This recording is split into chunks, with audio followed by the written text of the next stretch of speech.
So yeah, they're banging in the pool. There's a fucking orgy going on in the pool. Gotta clean the pool. Yeah.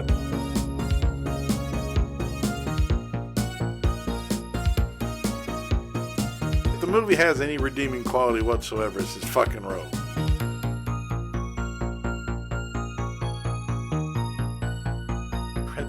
Crapole. Crapole. This whole story is crapole. Welcome back, Sucksters, to another episode of What the Suck, Season 3, Episode 13. Unlucky 13, and God, do we have a good one for you tonight. Oh, yeah. It is 2010's Terror Trap, or as I like to call it, kind of a hillbilly hostel kind of ripoff kind of thing, you know. So if you've seen the movie Hostel and the Beverly Hillbillies and you throw them together, this is what you get. You kind of get where this is going. From a bunch of Mardi Gras mask wearing motherfuckers out there. All right. The synopsis of this horseshit: when their car breaks down in a small town in rural Louisiana, that ought to tell you something right there. Oh boy. A young couple are directed to a motel by the local sheriff, played by Bill Engvall. I'll explain that later. Which turns out to be a trap. You don't say. It's a trap! It's a terror trap. That's right. The motel owner is intent on torturing the couple, and they struggle to survive the night. But, yeah, there's a lot of stuff they leave out of that synopsis. Oh, yeah. We'll get to that.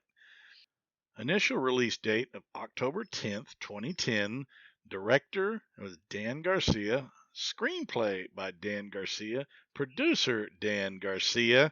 Music composed by Ryan Dufresne and Andrew Marcus. It's too bad it wasn't Andrew Dufresne. I know, right? That's pretty and cool. Ryan Marcus. That would have worked. That'd been great. But anyway, starring Jeff Fahey, Michael Madsen, David James Elliott, and Heather Marie Marsden, and a bunch of other motherfuckers that we won't even bother. Don't even need to bring them fuckers up. Don't. That's a waste of breath. Mm-hmm. This does have a wonderful, wonderful Rotten Tomato score. Dig this. All the critics, of course, gave it a pass. No reviews by any critic. 0. But on an audience rating of over 250, it just says 250 plus. You know, it's like they just phoned that one in. We have a 12% audience score. I'm digging it. So, because that's like right up our alley kind of shit. So, like what? 27 stupid like motherfuckers like this? 27 people were drunk when they saw it and actually enjoyed what they saw. Oh my god. So, but yes, that's where we stand with that. Well, this might have helped, but my name is James, and with me always is my awesome co-host and brother from another mother, Mr. Chris Davila. How you doing this evening, sir? Doing good, man. Looking forward to talking about this movie. You know, it compared to the other things we've watched, it's a lot more competent, but then there's certain aspects of the story that are completely incompetent, and so I'm really looking forward to talking about that. But before we do that, why don't we go ahead and go over the rating system for the fine folks? Why don't we? All right. As everybody knows, or whether you don't know, we don't really give a flying fuck. You know, you pay attention. ADHD, whatever the fuck. Anyway, we actually rate all of our movies on a turd emoji scale, rating 1 through 5. 1 being the classics, the ones you want to keep, and then we have the 5 turd, which is the ones you'll want to watch at least once, because like I said, we do want you to watch all these movies, and that's the one where you're going to go watch it, and you're going to dive off a balcony, run in front of a train, something like that, smoke a huge blunt, something to get it out of your skull. Oh yeah. The other turds, you know, the other turd progressions will just determine how much alcohol, you know, like a 2 turd, you know, that's still a pretty decent movie. And that's one you're going to want to play a drinking game with your friends, have fun with it. 3, you're going to drink heavily. 4, you're going to want to put yourself into a coma, you know, and then like I said, 5 is just all over. Now, every once in a while, we do have what we call the golden 6 turd, which is a total avoidance, but we won't bother with that tonight because I don't think we have that here. But that we bring that out on special occasions for movies that have 0 horror value. 0 watchability.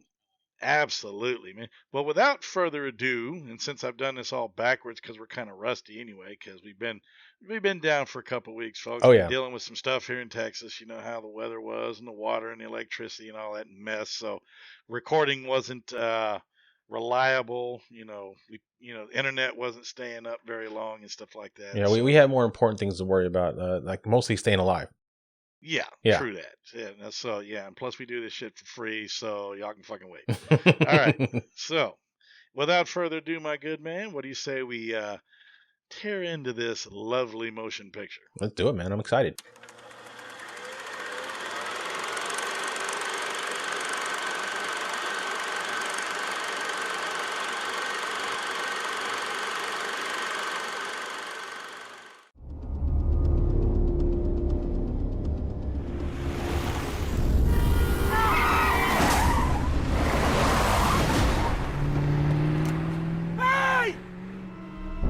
Thank you very much for coming. We got hit. Pretty good looking gal you got there. If you like, I can give you and a pretty lady here a ride down to a little motel about 15 minutes down the road. Welcome to the finest digs in Parish. The sheriff brought us here, said you could get us around. The sheriff brought you here. So your room tonight will be complimentary. I'm definitely catching a disease tonight. Wow, now that is a motel mirror. You can almost see yourself in this mirror. Well, I just love the smell of blood money. People will always pay money to see blood hit the floor.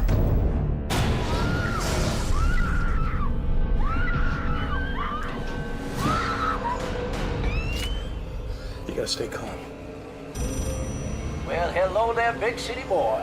Looks like you find yourself in the wrong place at the wrong time. That is, if you make it to the car, you can drive out of here. If you don't, well, you don't. We got to go in there and kill that soldier right now. He's gonna be a problem. I said not yet. I'm the law! I took it off!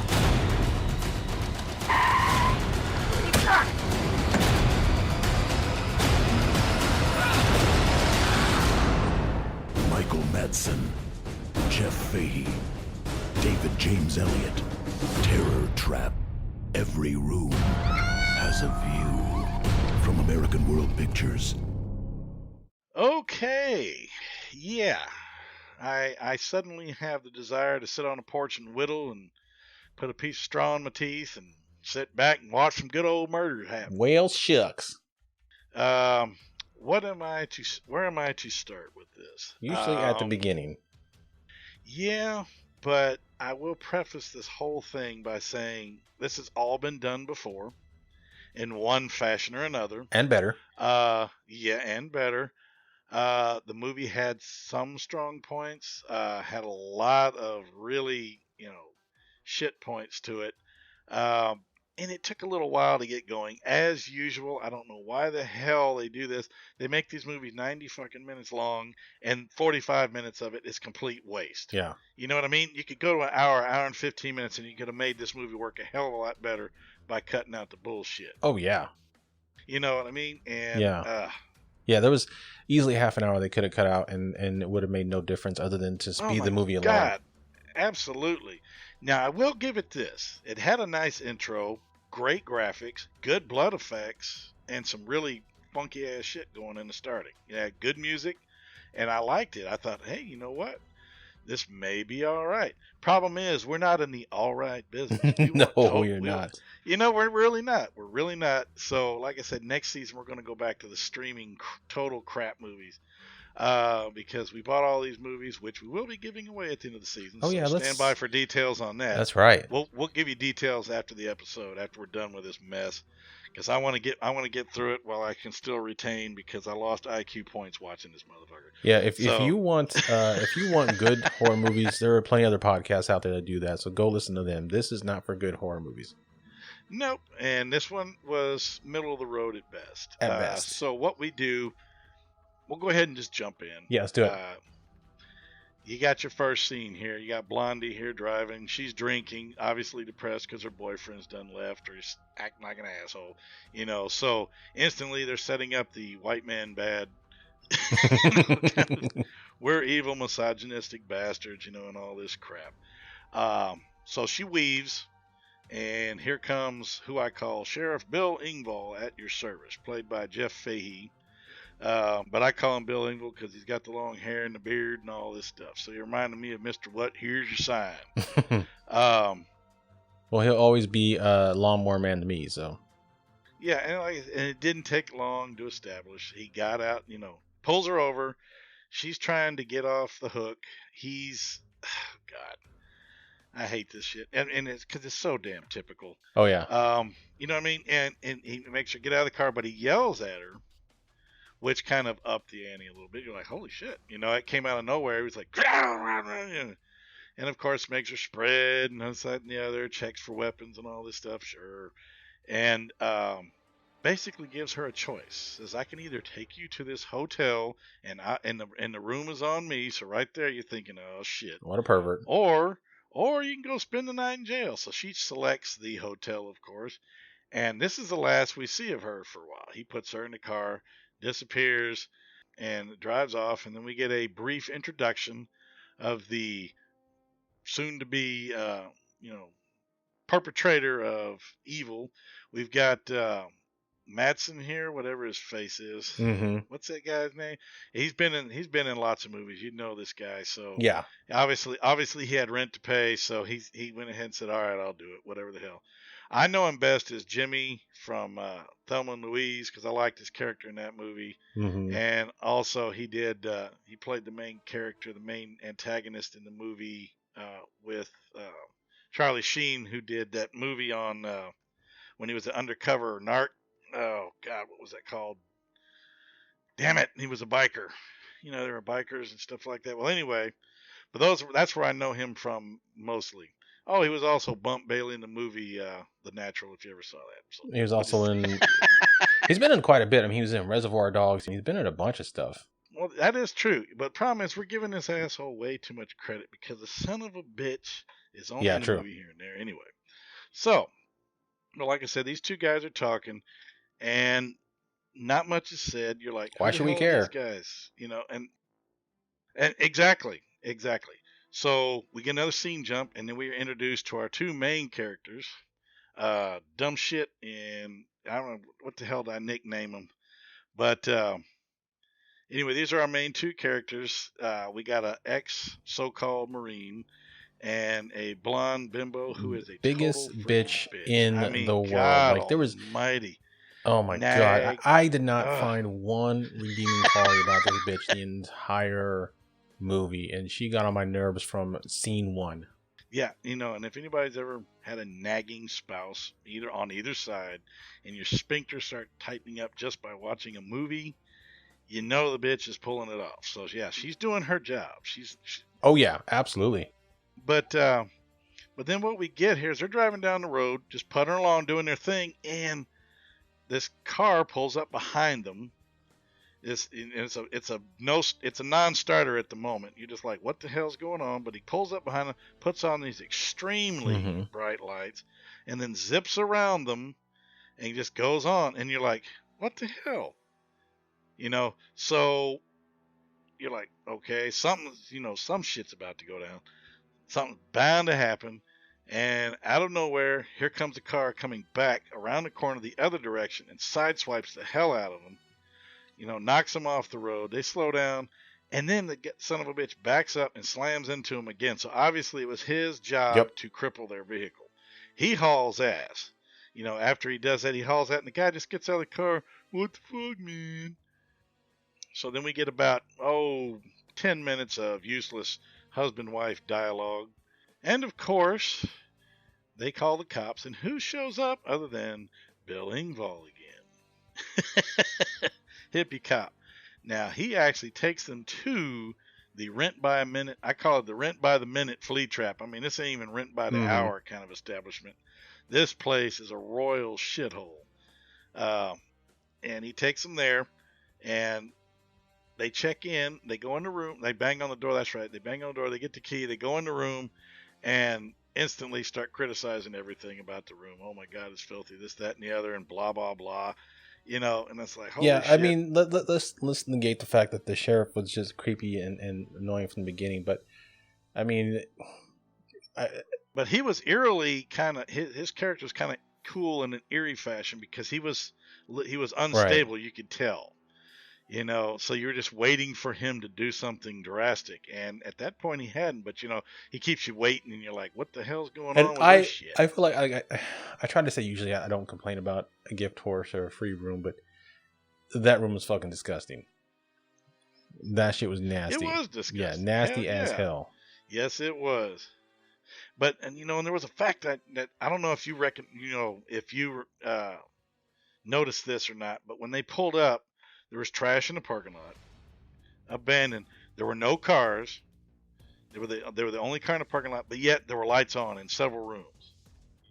Okay, so at the moment you're going, why in hell is this? You know, why the hell are all these lights on, but there's nobody there? Cars. You know? Yeah. Mm-hmm. So like I said, that's when you get the feeling we have like a hillbilly hostile thing going on because they're basically collecting victims, and then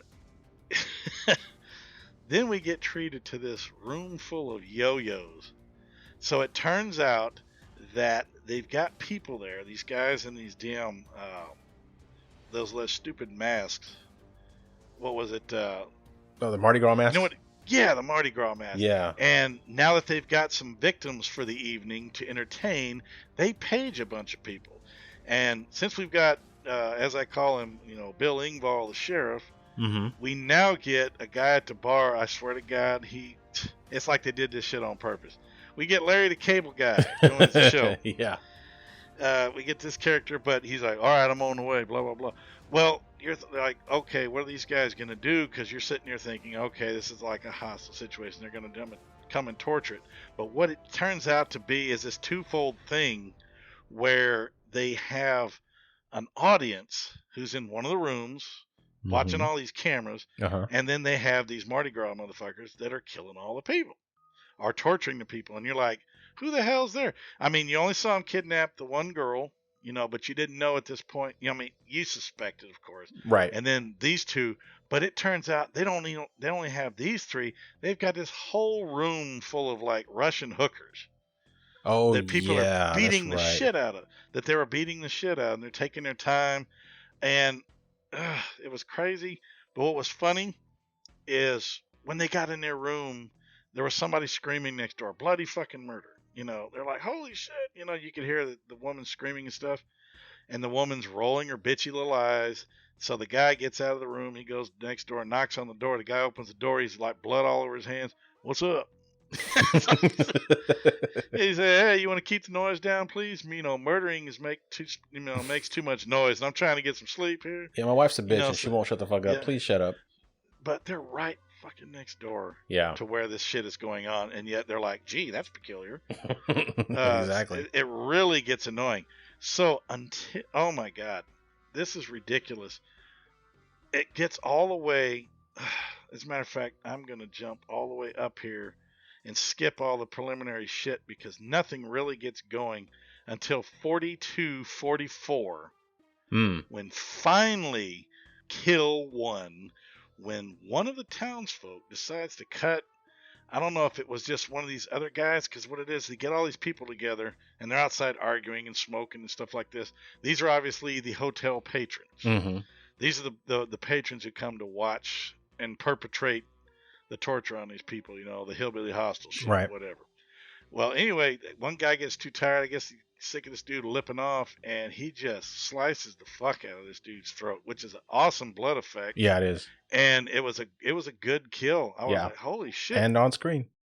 And it was on screen, so it definitely counts. And then that's when I dubbed it the Mardi Gras Murders, you know, when I was watching it.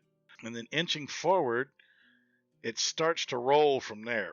Because then you see the hotel manager, he's on his computer logged in. He's sending emails to people telling them to bring their ass on. And sheriff's sitting kind of in a shaded corner. And the hotel manager starts actually talking shit to him. And the sheriff gets up like he's going to quick draw on his ass. He tells him, you ever talk to me like that again, boy, I'll kill you and shit. So, of course, got a short fuse. Yeah, so the greaser manager finally backs the fuck down. What happens anyway? The husband, the noise is continuing next door. So the gyrene, he goes outside and, he's wearing a baby blue shirt and shit like this. And you're like, yeah, this dude's a fucking Marine, sure. Yeah, right. But anyway, it's all right. He goes next door again because the noise is still happening. And instead of actually knocking on the door, he actually peeks through the curtains and he sees some guy in there chopping the shit out of this bitch. Mm-hmm. And what's cool about it, you don't actually see the kill because he pulls back and he starts to walk back the room, but yet the screams emanating from this room were actually freaking awesome. Yeah, they were good. It sounded pretty damn real. So I was like, holy shit. Good so I job actually to give her. props. It was very well acted. So he witnesses this and he goes back to his room next door and puts the chain on the door like that's going to stop a bunch of hillbillies with axes and shit. Yeah. But, whatever. And then that's when you discover the room full of peeping freaks, the peeping fucks, as I called them, because then we discover that the entire motel is wired with cameras everywhere. And they're just sitting in there talking what they're going to do. And finally, we get another, and this kill I thought was awesome. At about 52:15, we finally get a glimpse of what some of these guys are doing. I guess the perpetrators of the violence, the ones putting on the show for all these other bozos that are sitting in a room, beating their meat, eating popcorn, doing whatever, watching people get killed. We get this skull-crushing kill where this dude has this other guy on the ground and he's just basically bashing his skull in. And it shows it. Yeah, it doesn't show the killer, but it shows like a hammer or something hitting this guy's head, and it just busts him up. And I had to give him mad props. The blood effects were spectacular. Yeah, real really good blood. Oh yeah, I have to give it to him on that. The effects so far are great. Switching to Geico is a good idea, especially when you consider everything. First off, Geico makes it easy to switch. They have licensed agents available 24/7 online or over the phone. But if it's so easy, you might start thinking everything is easy, even big wave surfing. And it's not. It's actually quite difficult. Well, if you switch to Geico, you could save hundreds on car insurance. And you could keep saving by bundling your motorcycle, boat, and RV, plus your home or renter's insurance. But saving money might lead you to make some questionable purchases, like a 20-foot feather boa. And do you know how hard it is to clean a 20-foot feather boa? Well, they do have an industry-leading mobile app you can use to pay your bill, file and manage a claim, or add a new driver. But when life gets a little easier, it makes you too confident. And you start calling everyone Ace. And you're better than that. Well, Geico has a 97% customer satisfaction rating and has been saving people money for 85 years. It's hard to beat that. But you're right. Switch to Geico. It's obviously a good idea. Acting leaves way too much to be desired, except for some of the victims. They actually were quite convincing, but all these other yo-yos. Okay, so after the skull-crushing kill, we get our two schmucks, the gyrene and the bitch. I'm just going to call her the bitch. That's just the only way it is. They get a phone call from the hotel manager, and he tells them, if you can get to the car, you can leave. And I was like, oh, shit. Yeah, right. Like they're going to leave the keys in the car. Well, they try to cross the damn lot, and then all of a sudden all these fucks come out of nowhere trying to kill them. And one of them throws a knife at them, which is hilarious. They corner them, and these guys are not very bright killers. I mean, they're pretty damn stupid. They don't know how to corner nobody. They're not very fast, but they basically keep them corralled. And at one point, one of these murderers, who obviously is a good knife thrower, spears one right in the wall next to him. And does he grab the knife, Chris? No. He doesn't grab the knife to arm himself against these maniacs. No, he walks away from the fucking knife. He doesn't walk. He runs from the damn thing. Like, the knife is right fucking there. Just grab the damn knife. You have no weapons. Grab one. Yep. So and then they try to get to the car, and then the car fucking just explodes. So they had it wired, So I kind of had those details backwards. Sorry about that. But anyway, it was funny because he didn't grab the knife. They start chasing him, and this part is poor. I'm very sorry to say that the pursuit of the killers is pretty damn stupid. Yeah. And they can't get through the wall, and they put the chain on the door again, like that's going to stop all these motherfuckers. Then we go back to Larry the Cable Guy and the rest of these pud whackers sitting in this room watching the shit. They got a bunch of idiotic, fat, stupid-looking rednecks and one hot chick. I don't know where the one hot chick comes from, but she's just in there. Yeah. I guess she's married to the director or something. Yeah. But the phone keeps ringing and shit, and I'm like, room service, and all this shit. And I'm like, because they keep calling them and teasing them and telling them you're going to die and all this shit. So then we get another, 10-minute do-nothing pause. They're just watching cameras. Nothing happens. I do want to point out that, and continuing with how useless the wife character is, and why they have no weapons. Back when they were picked up by the sheriff, the husband had a handgun in a bag in the back trunk, and he wanted to take it, but his dumbass wife said not to take it. So she is to blame for all of this bullshit. Because if he had a gun, this movie would have been a lot shorter. Yeah, it'd have been like, here we come, pap, pap, pap, pap. Exactly. Roll the credits. Mm-hmm. Yeah. So after about another 10 minutes of boredom and bullshit, because there's these lulls in the movie, but fortunately things start to pick up a little bit, because about 1:03 in 9 hour and 3 minutes and 9 seconds exactly, there's one of the patrons is in the room. Patrons? One of the patrons who's watching the show go in there to look at all these Ukrainian hookers they got stashed in this room for some reason. And the guy behind him just cuts his fucking throat in what I call a sprinkler system kind of thing. Because he just, oh man, he sliced the hell out of it. And that dude bled, and the dude was like spraying all the whores on purpose. Like he wanted them covered with blood and shit. It was hilarious. I was like, damn, getting them off. I guess it gets them off or some shit. Who knows? But I've come to the conclusion at this point, that this couple they're just dumb as dog shit. They haven't done a damn thing. No. And then Freddie the fireman shows up outside. And any dumbass knows, in this situation, all these killers, there's no fucking fire at this place. There's nothing going on. Why in the hell are you going to go out the room and go out to the fireman? So the fireman... Well, he came for the car that was on fire. Oh, I suppose so. Yeah, I don't know who called. I don't remember who they said called him, but somebody called, or somebody saw the fire and called the fire department. But here's the problem with that: when does a fire truck, a standard fire truck, show up with one fucking fireman? Well, apparently in this movie, Chris, that makes no sense. And what also doesn't make any sense. Hey, you got to forget, no budget. They probably had to pay Fahey and Marsden most of the money, So true, and this leads to another frustrating moment for me, where the couple is trying to talk to this fucking fireman and tell him what's going on, but they're not making any sense. They're acting erratically, which I get. They're under stress, but instead of talking to the guy, just get in the goddamn truck and take off. Like the door is open to the fire truck, and the whole time they're trying to convince this fucking dude. Instead of trying to convince him, just fuck that. Just get in the truck and take the hell off. But they don't. They never even get in the truck because they end up being chased off by one of the yokels.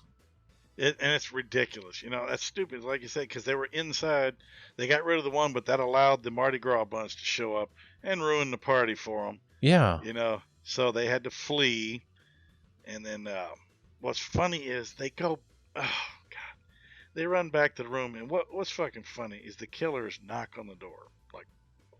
Like these motherfuckers are going to open the door for that shit. And I'm like, you got to be joking. I was like, that is just fucking retarded. But at least it didn't waste too much more time.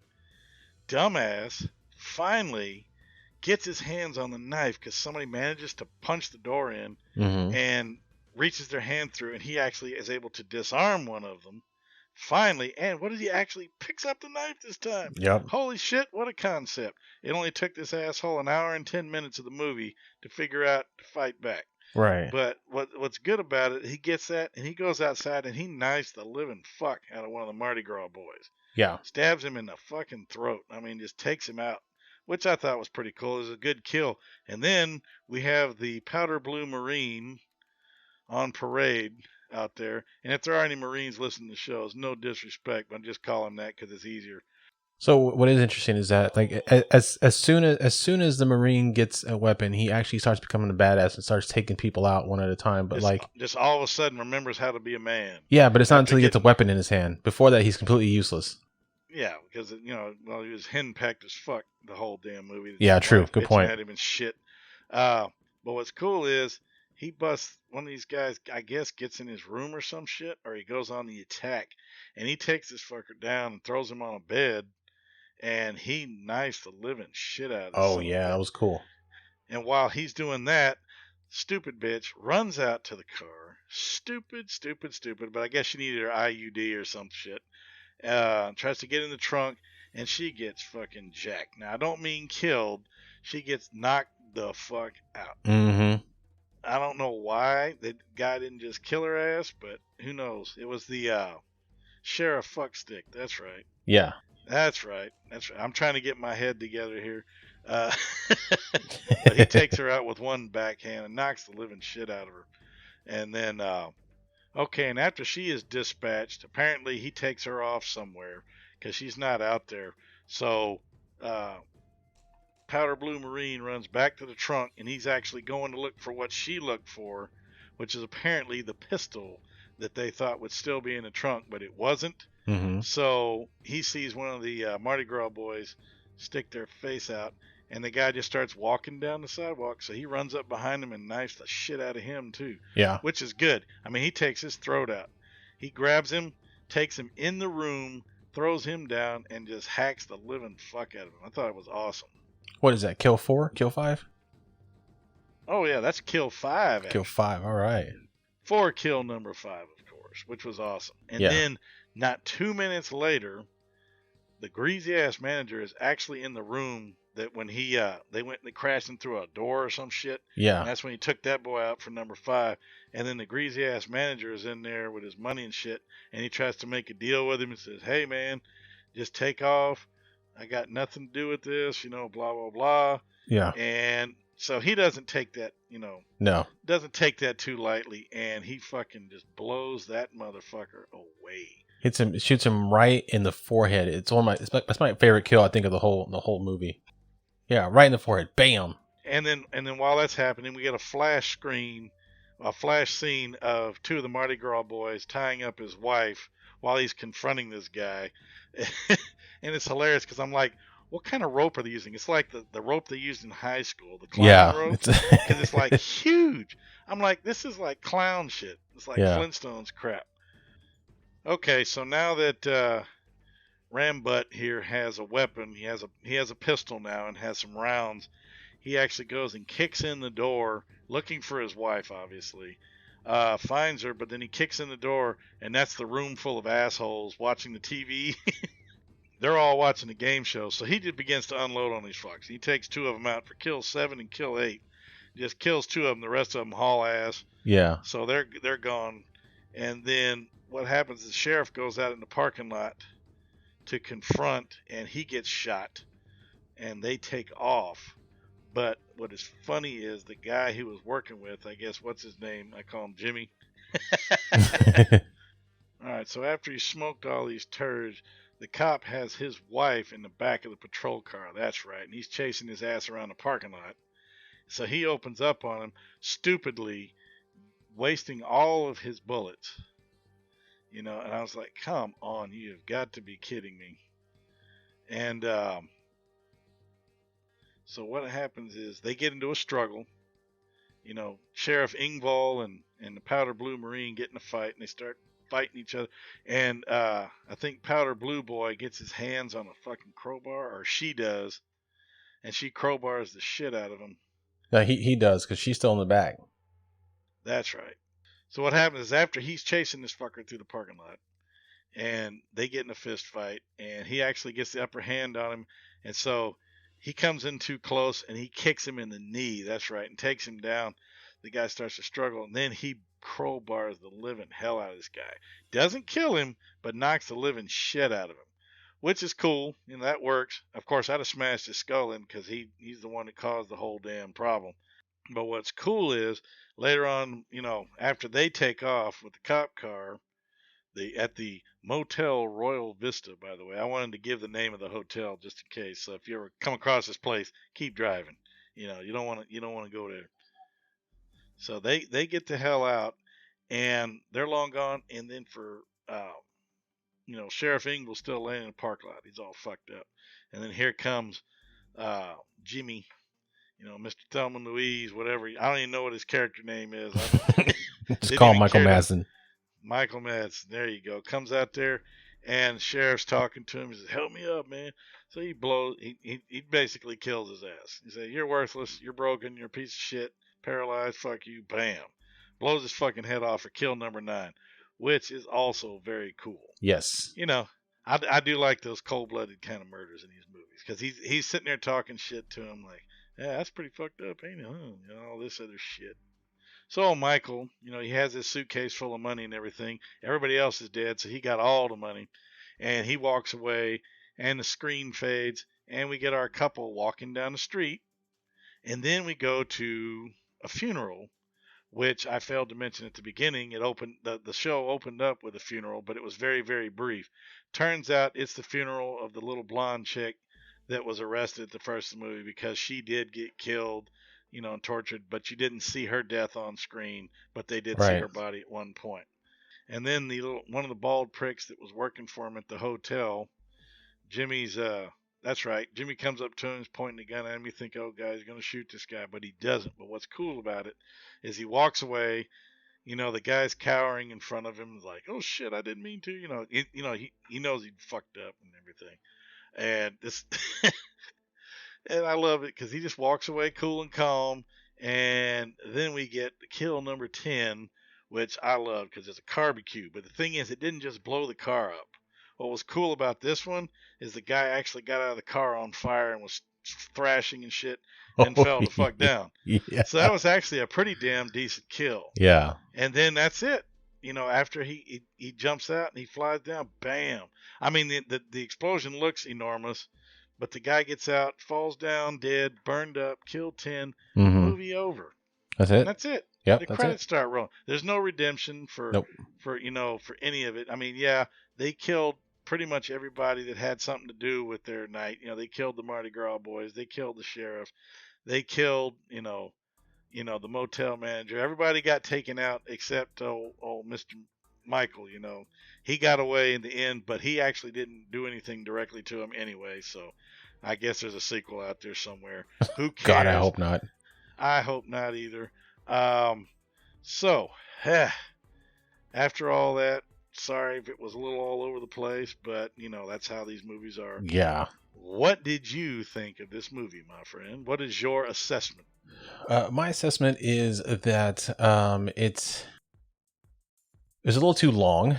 Quite a bit too long, and there were, like I said, a lot of places where there were lulls and a lot of unnecessary story and a lot of bad choices by the script writer for the characters. Like we mentioned, the knife and the fucking what's the other thing? Oh, and the fire truck and all that shit. Just really bad choices. I mean, just made the husband look incompetent, and then made the wife a real bitch. Like, you don't even care that she lives or not. Like, oh my God, like, yes. I don't care. Just kill her now, please. Yep. And she lived. Damn it, she freaking lived. That sucks. Yeah, and all like the main characters, their acting was fine. It was passable. Like you said, the story had been. It's not a new story. It's been done before in better movies. And overall, I can't see myself really watching it again after this time. So I'm gonna have to go with a 4. Ooh. Yeah. That's pretty blistering. But you know what? I'm not far off from you there. Yeah, I agree on your points. Definitely too long. Way too long. Shitty horror movies don't need to be 90 minutes long. No. Like our beloved Thanksgiving was like an hour, and it was one of the best that's ever been done as far as shitty horror is concerned. The acting, I give it props. I thought the acting was quite good in spots. I thought the sheriff's character was good. He maintained an evil asshole. He had explosive outbursts at the right time. He's fairly well acted. Of course, Michael's part, he was just the same slow talking, cool, I ain't gonna do. He's the same guy in every movie anyway. The hotel manager and all the other idiots, they didn't speak much. So, and then, but yeah, the main character, the bitch, she just annoyed the living shit out of me. I mean, but if that was the director's intent, is to have her annoy the shit out of us, being a nagging bitch, he succeeded brilliantly. The blood effects were really good. I like the blood effects. When we did get blood, it was good. The kills were good. They were good, brutal kills. They weren't just little half-ass kills. They were, brutal, hard-fought kills, stabbings, crowbar bashings, gunshots to the head, shit like that. Good kills. So I'm not going to be quite as mean to it, but like I said, there was way too much wasted space. They could have easily condensed this movie down. I also felt, like I said, it piggybacked off other ideas. So I didn't feel it was very original. So I'm actually going to give this a 3 turd. Oh, wow. I'm going to go middle of the road. Drink heavily if you watch it. You might want to watch it once, maybe twice, to see if you missed anything, but I really don't see anybody watching that. But I can't give it a 5 because it's not like really that god awful, because I think the killing and the blood effects and stuff were actually pretty damn good considering the low budget, But that's my take on it, man. 3 turds. All right, 3 turds, man. Crazy. Okay, not bad. I mean, again, the acting wasn't the worst, and the story wasn't it was bad, but not terrible. We've seen a lot worse, so I just didn't think. Oh God, yeah. It didn't deserve a 5, but it's definitely far from a 1 for sure. Oh, amen. Yeah, definitely. Yeah. So, all right, man. Well, why don't you tell the folks at home where they can send their friends to, and tell them all about our other things going on as well. Indeed, I shall, sir.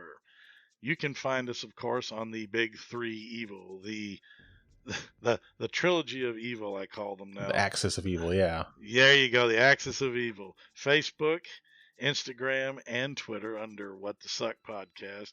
We are also on YouTube. We have a great YouTube channel, and I think we've got 2 of our 3 seasons. We've got 2.5 seasons in, I think. So we've got, I think 2 of those seasons are fully uploaded. We also have a Patreon page if you'd like to support the show. Very inexpensive. We have $1, $5, and $10 levels. If you want to go check those out, patreon.com/whatthesuck, all one word. We have TeePublic as well. If you'd like some What the Suck merchandise, that's teepublic.com. Just look for What the Suck Podcast. We're on Spotify, Apple Podcasts. We're everywhere. You can find the shows, man. If you trust me. If you ever care to go and give us a rating, we'd love to have that. If you go to Apple Podcasts or our YouTube channel, like our episodes, rate us, let us know what you think. Yeah, absolutely. Yeah. Yeah. All right, bud. Well, another fun time, another fun episode. I'm looking forward to the next one. These need to get shittier, though. They really do. We need to upgrade the corniness and the just the general sloppy nature. Because, like I said, I'm not criticizing us for our ideas this season, but man, the movies we picked, we thought they were going to be total garbage. Most of them are, but they are way too damn long. This is hard to do.